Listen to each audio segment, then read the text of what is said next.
শিরোনাম দেখেই হয়তো আপনারা বুঝতে পেরেছেন আজকে অত্যন্ত দুঃখ ভারাক্রান্ত মন নিয়ে আপনাদের সামনে কথা বলতে বসেছি। আসলে আমরা দীর্ঘদিন ধরে দেখে আসছি স্বৈরাচারের প্রায় 17 বছর ধরে বাংলাদেশের বিভিন্ন শিক্ষা প্রতিষ্ঠানে, বিভিন্ন ইউনিভার্সিটিতে, বিভিন্ন ক্যাম্পাসে ছাত্রলীগের যে সন্ত্রাসী রূপ আমরা দেখেছি, তাদের যে ভয়ঙ্কর দানবীয় রূপ আমরা দেখেছি, সেই রূপের সামনে, সেই দানবীয় রূপের সামনে, সেই ভয়ঙ্কর রূপের সামনে ছাত্র দল, ছাত্র শিবির তথা বাংলাদেশের কোন রাজনৈতিক দল সামনে দাঁড়াতে পারে নাই, টিকতে পারে নাই। তাদেরকে সন্ত্রাসী কায়দায় মেরে ধরে ক্যাম্পাস ছাড়া করেছে, এমনকি তাদের ছাত্রত্ব পর্যন্ত ধ্বংস করে দিয়েছে। আমি একটি ভিডিও দেখাচ্ছি, ভিডিওটি দেখুন। ছাত্রলীগের সশস্ত্র সন্ত্রাসীরা ছাত্র দলের উপর কিভাবে হামলা চালিয়েছিল এবং কিভাবে তাদেরকে পিটিয়েছিল আমি একটু দেখাই, আপনারা দেখুন, তারপরে আমি এই বিষয়ে দুটি কথা বলবো।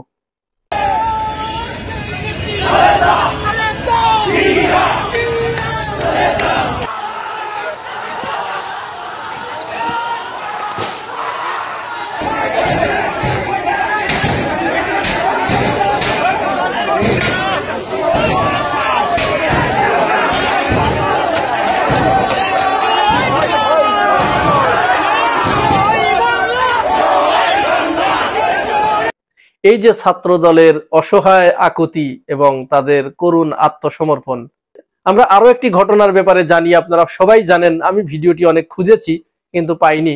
সম্ভবত 2021 সালের একটি ঘটনা।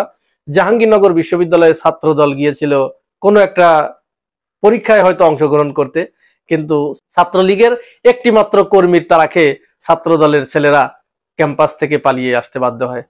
তো এই যে তাদের ছাত্রলীগের হাতে মায়ের খাওয়ার ইতিহাস, এখনো পর্যন্ত শেখ হাসিনা পালিয়ে যাবার পরেও এখনো পর্যন্ত ছাত্র দল, স্বেচ্ছাসেবক দল, এরা কিন্তু ছাত্রলীগের হাতে নিয়মিত এখনো মার খেয়ে যাচ্ছে।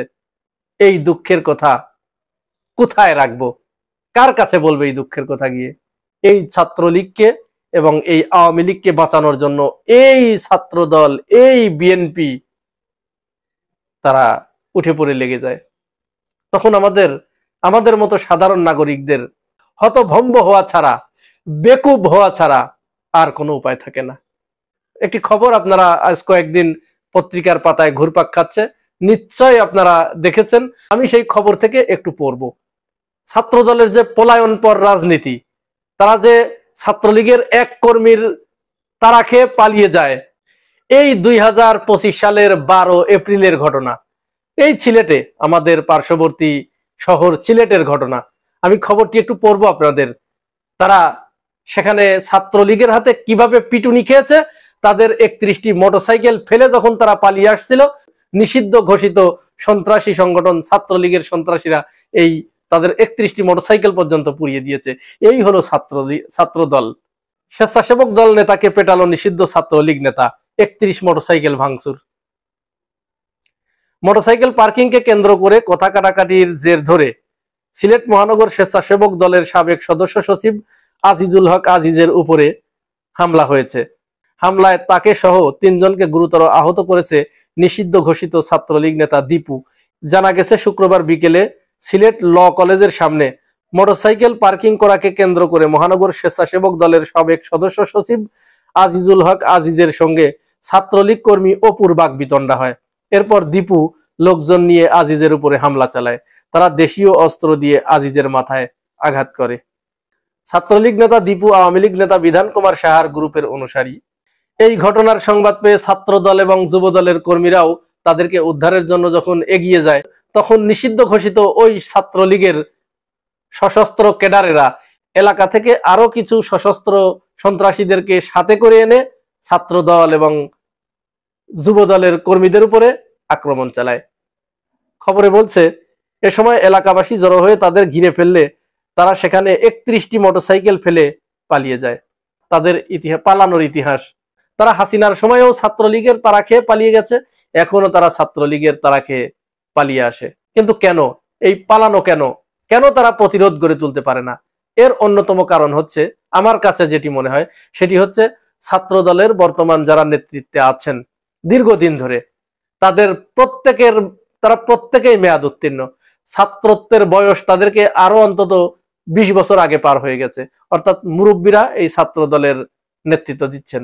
নাম্বার 2 হচ্ছে ছাত্রদল, যুবদল তথা টোটাল বিএনপির সাংগঠনিক দক্ষতা, সাংগঠনিক কাঠামো ছাত্রলীগের মতো এরকম মজবুত নয়। তারা সাংগঠনিক কাঠামোগত দিক থেকে অত্যন্ত দুর্বল, যার কারণে এবং তারা সংঘবদ্ধ নয়, যার কারণে তারা সব জায়গায় শক্ত কোনো প্রতিরোধ গড়ে তুলতে পারে না। নাম্বার 3 হচ্ছে ছাত্রদল, যুবদল, স্বেচ্ছাসেবক দল, এদের ভিতরে দলীয় কোনো স্পিরিট নাই, যেটা আছে ছাত্রলীগের ভিতরে। ছাত্রলীগ শেখ মুজিবের আদর্শে উজ্জীবিত এবং হাসিনার আদর্শে উজ্জীবিত। এখনো শেখ হাসিনা যে ভয়ঙ্কর গণহত্যা চালিয়েছে, তার পক্ষে সারা বাংলাদেশে তারা গর্তের ভিতরে থেকে দেখুন কিভাবে তারা এখনো পর্যন্ত প্রচারণা চালিয়ে যাচ্ছে। ছাত্রদল বা স্বেচ্ছাসেবক দল বিএনপির পক্ষে এই ধরনের প্রচারণা কখনোই তারা চালাতে পারতো না। সুতরাং বিএনপির কাছে আমাদের প্রশ্ন, ছাত্র দলের কাছে আমাদের প্রশ্ন, স্বেচ্ছাসেবক দলের কাছে আমাদের প্রশ্ন, আপনারা আর কতদিন এইভাবে নিষিদ্ধ ঘোষিত ছাত্রলীগের হাতে পিটুনি খাবেন এবং পালিয়ে আসবেন? এটি জাতি জানতে চায়।